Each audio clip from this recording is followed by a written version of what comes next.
come back for a part two in this one tonight. Well, that was my intention, of course, to do another upload. As I normally do 2 or 3, but the light's going to go. But strangely enough, I'd seen this woman. I'm not turning my camera on to her, but I'd seen her a couple of times on the road as I came up. Remember I told you, with the stresses of today, I kind of forgot my camera and I had to about turn and about a third of the way up. Well, this woman was parked on the road, and I don't know what she was doing, but she wasn't parked at the best place. Then I saw her later on a lay-by just past Corrymucklock. But anyway, she's pulled in here. I thought she was going into the meeting because there's obviously a meeting in the village hall this evening here in Amulree, but no. I'd nipped over to the back of the trees. That's why I was out of the car. I nipped to the back of the trees to get the loo, just a quick loo.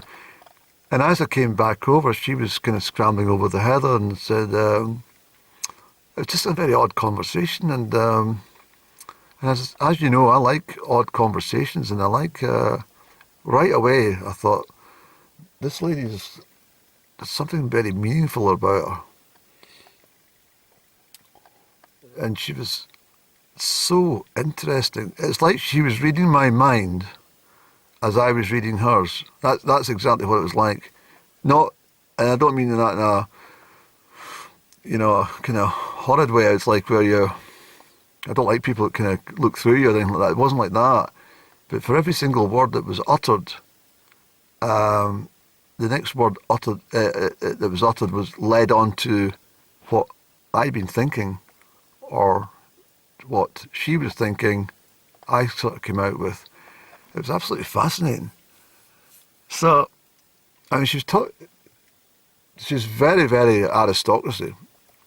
And she wasn't wanting to give too much away and understand that, but she was very, very keen and interested to hear all about me. So she's ended up with one of my cards. But she was fascinated about my books. I didn't tell her about books, but she said, "Are you a writer?" And I said, That's strange you say that. I am. I like writing. I've always written." She says, "I thought you were a writer. Are you writing just now?" I says, "No, I'm actually..." I've tried to explain what I was doing with this camera, but I didn't have the camera in my hand. I was outside the car, as I say. But I started to tell her what that was about, and she says, she asked obviously where I was from and stuff, and she says, "You're not from here. You don't come from here." Fucking mental, I think, in a nice way too. But so anyway, started talking. Next thing, she was talking, and she had asked me something very specific. I said, "Well, I would say that you'd spent your time in Switzerland." And she said, "My goodness, isn't that strange? You should say Switzerland. That's the very first person who's ever said that and got it right first time." She said, "Why didn't you say Switzerland?" I said, "I just thought..." And she didn't say much good things about the Swiss, to be honest. I won't repeat it on camera. But she's so highly interesting. It was too cold to be out. I said, "I want you to get back in your car. It's too cold to be out because it is absolutely fucking freezing up here tonight." And she said that she just kept talking, and she was so highly interesting on every single subject that she raised. But she was inside my brain as well. I had given her a card which I had written somebody, "Je t'aime," back in the spring. And this was purposely put inside my phone so that if ever because I had a problem with slipping up when I was meant to give somebody well, I'm not going into too much detail, just in case I didn't get the envelope, wasn't it? I wanted this to be at hand. Anyway, this is the one that came out. So she said, "Oh, je t'aime." She says, "Someone loves you." And I says, "Well, it's the other way around." And she said, "Hasn't she..." This is what she said. "Hasn't she got very, very nice handwriting? Was she educated in France?" And I was trying to say, "It's not fucking anyone else's handwriting, it's mine." But this woman was like, I felt it's the first time in my life I've actually felt fairly rude to break company from somebody, but I was concerned that the woman was going to get like really chilled, and she wasn't. She's not a youngster. She's a good 20 years older than me, I think. Maybe not quite 20 years old, but she must be. But she said she's going away to speak to people in France, which I found quite odd. She's got family in France, and I said to her, I'm going down to France soon. It's just all. It's like having someone who's already programmed into what you're. It's all been going on in your brain. And she's been. This is what I say to you about you people. Like that, weird things happen to me often, and there's no really. I mean, I thought she was going into the meeting on a registration number. When I passed at Corrie Mucklow, this is because I've seen her at a strange part of the road much earlier, with no purpose. When I turned round and to go back down to my village to pick up a camera and came back up, and then several miles up she had pulled in at this Corrie Mucklow car park, lay-by. So I just caught a glimpse of her, the first part of her registration number, and it had number 11 in it, which 11's very significant. And I don't want to go and take a photograph of it. She's in the car over there, just to the left. And you know what I'm trying to say, don't you? I mean, I don't know who the hell she is. And what I mean is, like, she, I said, you better get into the meeting. It's already started. What time is it, Andrew? I've been here an hour and I've only done a little bit of filming. She is not going into the meeting. Because I thought there was the whole purpose of her pulling up, but look, I met her over in the back of the heather, over there. She didn't do anything when I came up after having the toilet. I had a piss. She, as I came back up, I saw her scrambled up the heather brae, but she didn't do anything. She then just joined me and started conversing with me about all the things that are in my brain.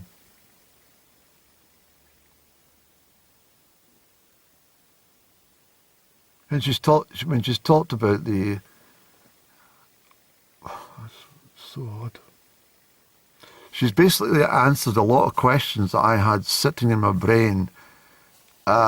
She's answered them for me without me even asking her if she knew anything about this or that. She's volunteered information.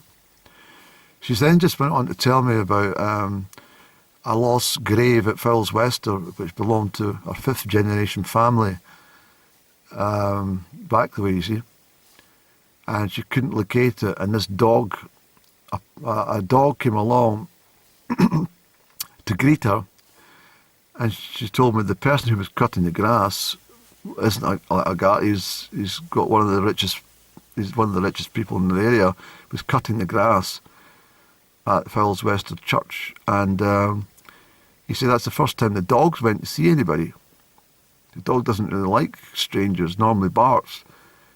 Have you got biscuits on you? She said, no, but animals are very, very fond of me. And the dog sat down, and when the dog moved away, she's telling me, she looked down and that was her long lost grave that they couldn't find.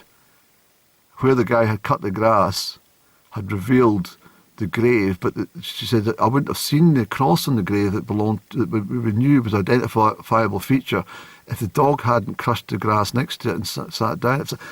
I'm sort of saying it's like every story it flowed was so odd. She gave me her name, and it's. She said to me, I better not give her name because it's probably unfair to do that, but it's one of the strangest names I've probably come across for any. I've never heard it before. I've heard the word, but I've never heard it been given to somebody as a name. And then she said to me, if you look up she said, did you do Greek or Latin? I said, well, funny enough, I've been talking about Latin recently. I says, it's something I wish I had done.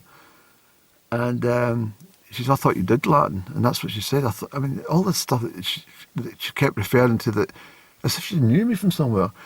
She said, I thought you did Latin. And I said, no. And she said, well, if you look up the Latin for it, you'll find it. So I said, it's not to do with, is it Gallium? And she said, oh, well done.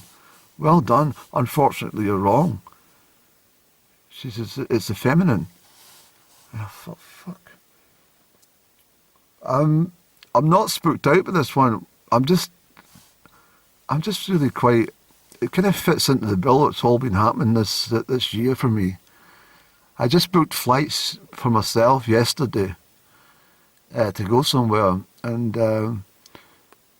I could never find out. I had all this 10 past 10, 20 past 8, 10 to 2, 20 to 4, all these times I keep talking about, but I couldn't fit in anywhere the 20 past 2 that kept on coming about. And I find out that my flight to this place, which means a lot to me, departs at 20 past 2. And every single number, I've got a dossier now. I've spent some time with this because it's not just intriguing anymore. It's actually meaning something, and it's meaning something really of some significance. But I'm not going to go into that tonight because it's probably too much for people.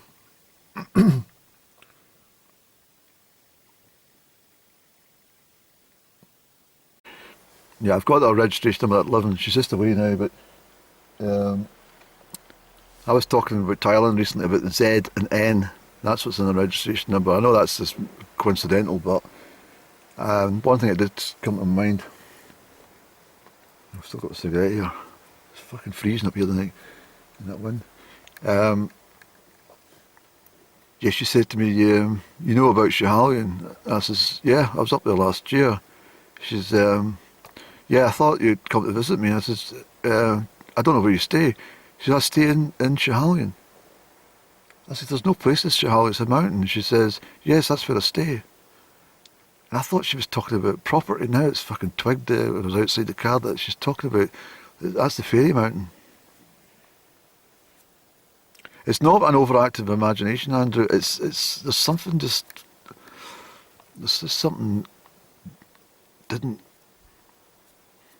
something very strange about that woman, man. It was just, well, I've met her, and she's met me. She's obviously been looking for me somehow. Yeah, I'm just thinking as well that she said to me, have you heard of Price Waterhouse? And I said, yeah, accountancy firm. And she said, did you do accountancy? I says, I did, but not at that level. I said, but I did work as an auditor. She says, yes. Who did you train with? And like before I could tell her anything, she was in London. I says, like everything just like, that's what I'm saying to you earlier on. Every single sentence that we were having, we were finishing the sentence for each other. And this woman, I would say she's probably about 75-year-old, maybe 80-year-old. Maybe she's not, I don't fucking know. She's ageless.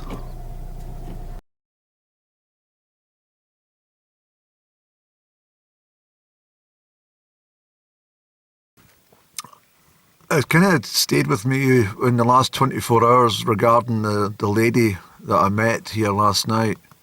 I'll not do too much on this vlog, but if you go to the one, what shall I call it, odd encounter with, I can't even say she's an elderly lady because she was ageless, that's the truth. So I'll put in maybe odd encounter at Amulree, that's what I'll do, so look out for that one. But she certainly stayed with me. One thing I think I can't remember if I mentioned, because I think I lost a bit of footage. I hadn't the camera switched on or whatever problem occurred, I don't know. But I think I did mention something about the fact that she was bringing owls when she stayed in Greece, because she didn't stay everywhere. She just knew everywhere. and she's bringing these owls to her property. This is what I kind of gathered. She was definitely of another dimension. That's all I'm going to tell you. She was not. Well, I'm not saying she's alien-like, but she definitely came from a. She was a human being, but she had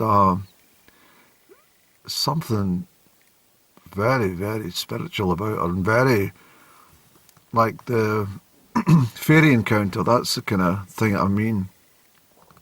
Because fairies come in all disguises, you know. She'd a lot of meaningful stuff to say. And anyway, when she'd mentioned about these owls, I travel this road quite often, and I see the odd owl in the countryside. But last night on the way down the road, I probably spotted about 4 barn owls altogether, because the headlights of the car caught them. But not only that, when I got home, we do get owls in my village, and especially at this time of year, they seem to come to roost in the local area. I don't know why, but they seem to come to the village at this time of year. But last night, there was loads of them, and they were in the garden, and I was out in the back doorstep late on, and I just thought, how incredulous is this? That woman's been talking about owls, and I'm completely surrounded by owls around about the garden. It was really quite odd. That's one thing, but the rest of the stuff she was talking about, and I won't go into too much detail, but I'm just worried in case I've missed something last night. But the fact that she was talking about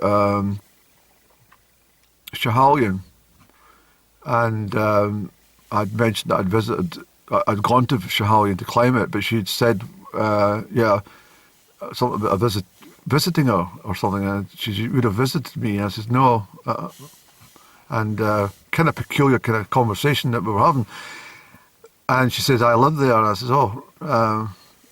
I said, Schiehallion is just a mountain, I don't know any property on it. She says, no, I live in it. And that really struck a chord, because Schiehallion is, if you look it up, it's a fairy mountain, isn't it? Well known for it to be the fairy mountain. So that kind of was really the icing on the cake for me last night, as far as this conversation was concerned. And I have to tell you that this woman's never met me in her life before. She seemed to know an awful lot about me, and despite her. I mean, most people in the 21st century hardly even speak to a stranger now. But I said something about being a bit rude that I had to try and break away, because the conversation, she was not stopping to talk, even when I climbed into the vehicle. And I told her to get back to her car because she was getting cold, but she still continued to talk. It was odd. Now, I know that people might say, well, she was maybe lonely, or maybe she was just found you interesting, or whatever the story was, but take it from me, I've met a lot of different people in my life, and this was just one side of the peculiar, the other end of the spectrum. That's all I can say.